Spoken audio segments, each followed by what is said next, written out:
Welcome back to my channel night time classes for nurses. तो कल हमने first chapter start किया था। फर्स्ट चैप्टर में हमने 3 कंडीशंस पढ़ी थी।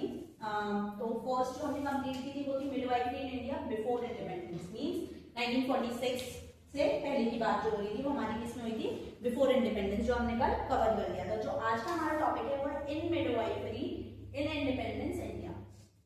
तो बेसिकली 1946 में हम इंडिपेंडेंट हुए थे, तो हम किसकी बात करेंगे, 1947। तो इनमें जो जो चेंजेस देखने के लिए मिले थे, जो जो मिडवाइफरी के लिए, जो जो मैटरनल वुमेन के लिए, जो जो सर्विसेज, जो जो स्टैंडर्ड्स प्लान हुए थे वो हम इसके अंदर पढ़ते हैं। तो अगर बात करें मिडवाइफरी इंडिपेंडेंट इंडिया, तो 1946 से हमने यहाँ तक कवर किया था। 80s और 90s की हमने बात की थी, ठीक है। तो बेसिकली जो मिडवाइफरी इंडिपेंडेंट इंडिया 1947 में था, इसमें क्या था, गवर्नमेंट को रिस्पॉन्सिबिलिटी, जो हमारी गवर्नमेंट थी वो रिस्पॉन्सिबिलिटी ले रही थी किसके लिए, हम बेसिकली दो चीजों के बारे में बात कर रहे हैं, मिडवाइफरी एंड नर्सिंग। तो ये क्या करा है इसने, रिस्पॉन्सिबिलिटी थी, ये ऑर्गेनाइज करी for nursing and midwifery education, उनको एजुकेशन देना। जो मिडवाइफरी थी, अब हमने देखा था कि दाइस थी, ठीक है, वो ट्रेन नहीं थी, इसी वजह से हाइजीन और प्रॉपर केयर नहीं प्रोवाइड कर रही थी, जिसकी वजह से मैटरनल मोर्टेलिटी रेट देखने को ज्यादा मिल रहे थे और इन्फेंट मोर्टेलिटी रेट ज्यादा देखने के लिए मिल रहे थे। तो ऑर्गेनाइजेशन क्या करती है, एजुकेशन प्रोवाइड करती है। ये इसने एक रिस्पॉन्सिबिलिटी ली ताकि वो नर्सिंग को और मिडवाइफरी को एजुकेशन प्रोवाइड कर सके, ताकि ये चीजें क्या हो सके, रिड्यूस हो सके, कम हो सके। जो भी कॉम्प्लिकेशंस देखने के लिए मिल रहे थे, कि स्टैंडर्ड बनाने के लिए, एक तरीके से बोल सकते हैं प्रोग्राम्स लॉन्च करने के लिए, जो जो मैटरनल और न्यूनेट के लिए बहुत ज्यादा इंपॉर्टेंट है, उनके लिए प्रोग्राम्स लॉन्च करने के लिए सारी सर्विसेज हमारी किसके अंदर आई, इसके अंदर उन्होंने इंक्लूड की।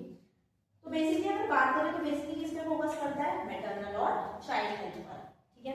तो बेसिकली हम बात करें मैटरनल वुमेन की, तो मैटरनल की बात होगी और उसके बच्चे की, तो चाइल्ड हेल्थ पर फोकस कर रहा था ये वाला फंक्शन। नेक्स्ट, अब इसमें जो हमारा मिडवाइफरी इंडिपेंडेंट इंडिया है, इसके अंदर हमारे कुछ डेट्स हैं जो हमने कल याद किए थे, ऐसे आज इसमें भी कुछ डेट्स हैं। तो मैंने सबसे पहले बताया 1947। तो 1947 में हमारी इंडियन काउंसिल स्टैब्लिश हुई। 1947 में हमारी आईएनसी स्टैब्लिश हुई है।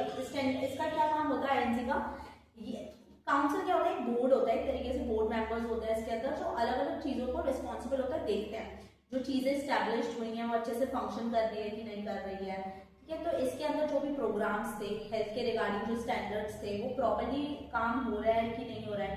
मैटरनल और चाइल्ड हेल्थ सर्विसेज प्रोवाइड जो एक बनाया गया था, एक सिनेरियो बनाए गए थे, उस पर फंक्शन प्रॉपर्ली हो रहा है कि नहीं हो रहा है, अगर नहीं हो रहा है तो क्यों नहीं हो रहा है, ये सारी चीजों को आइडेंटिफाई करना ये हमारा इंडियन नर्सिंग काउंसिल का काम होता है। ये एक तरीके से क्या करती है, स्टैंडर्डाइज नर्सिंग एजुकेशन और प्रैक्टिस पे वर्क करती है।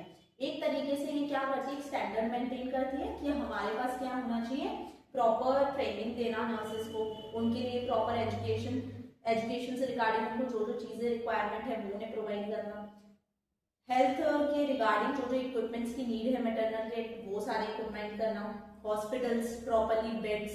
तो ये सारी चीजें आईएनसी क्या करती है, रूल आउट करती है और इस पर क्या किए जाते हैं, काम किए जाते हैं। तो इसके नीचे भी बहुत सारी चीजें होती है जो फंक्शन करती है, पर आईएनसी क्या है, हमारी इंडियन नर्सिंग काउंसिल है, जो बेसिकली क्या करती है, स्टैंडर्ड को मेंटेन करती है और एजुकेशन पे बहुत ज्यादा फोकस करती है। बोल सकते हैं जो कॉलेज प्रेमाइसेस है, इंस्टीट्यूशंस है, तो उन पर भी बहुत ज्यादा वर्क करने का काम किसका होता है, आईएनसी का होता है। रूल आउट करना, जितनी भी चीजें, जो रूल्स है, जो एडमिनिस्ट्रेशन वर्क कर रहा है वो नर्सिंग के अंदर आईएनसी ही क्या करती है, रूल आउट करती है।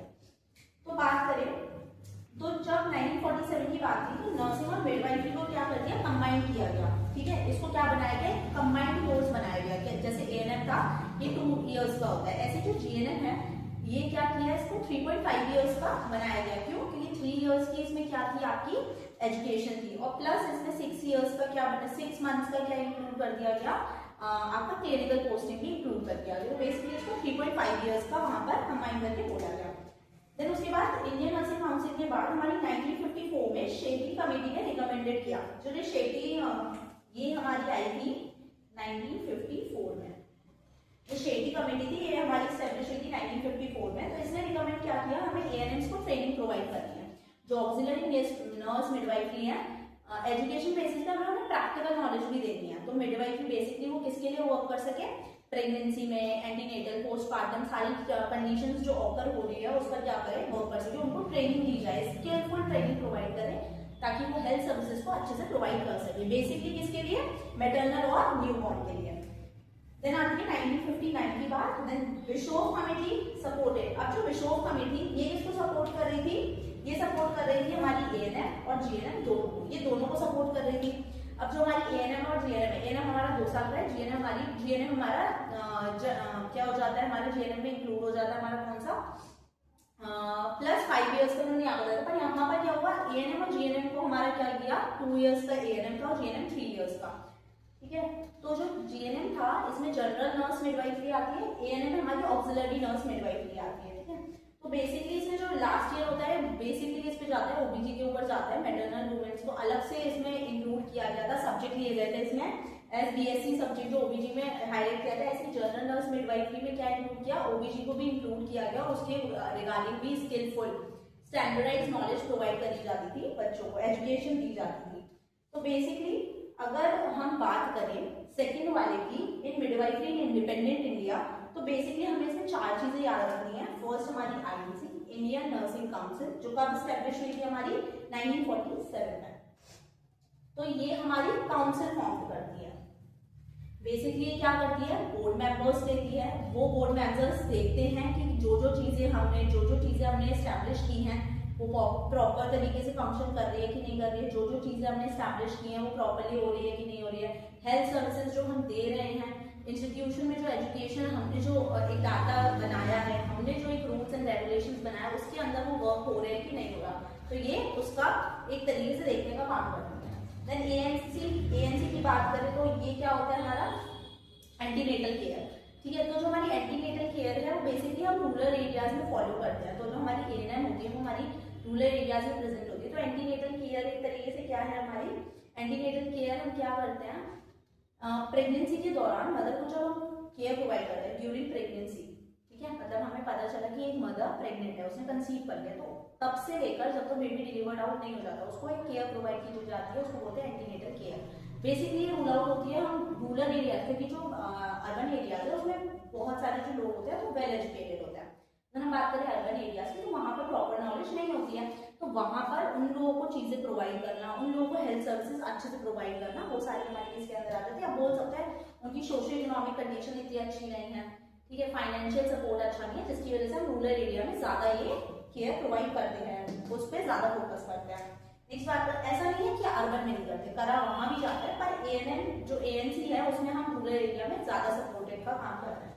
नेक्स्ट हमारा आता है जीएनएम, जर्नल नर्स मिडवाइफरी। आपको पता है ये क्या है, एक तरीके से आपका एक स्टैंडर्ड है, एजुकेशन का एक स्टैंडर्ड प्रॉपर्ली वे में बढ़ाना, नॉलेज है, एक नॉलेज आ जाती है इसके अंदर। तो आप 3 साल तक कुछ चीज पढ़ रहे हैं, उसको प्रैक्टिकली कर रहे हैं, तो इस पर क्या आ जाएगा हमारा स्किलफुल ट्रेनिंग, क्योंकि वो चीज आपने सीखी देन आपने अप्लाई की, ठीक है।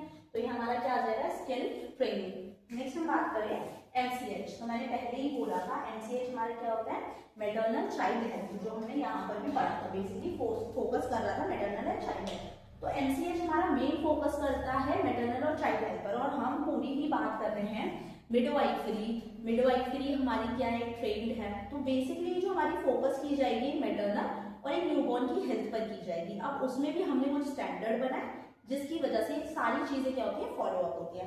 तो ये हमारा था इसके अंदर इन मिडवाइफरी इन इंडिपेंडेंट इंडिया। अब जो हम बात करेंगे वो हमारी किसमें आएगी present and future midwifery in India. अब उसमें जो हमें चेंजेस देखने को मिले, क्या क्या चीजें और ऑर्गेनाइज हुई, क्या क्या स्टैंडर्ड्स और बनाए गए, वो हमारे किसमें आएंगे प्रेजेंट एंड फ्यूचर डेवलपमेंट। तो आज के लिए बस इतना ही। अगर आपको मेरा चैनल अच्छा लगे तो उसे लाइक करें, कमेंट करें, ज्यादा से ज्यादा शेयर करें। Thank you for watching.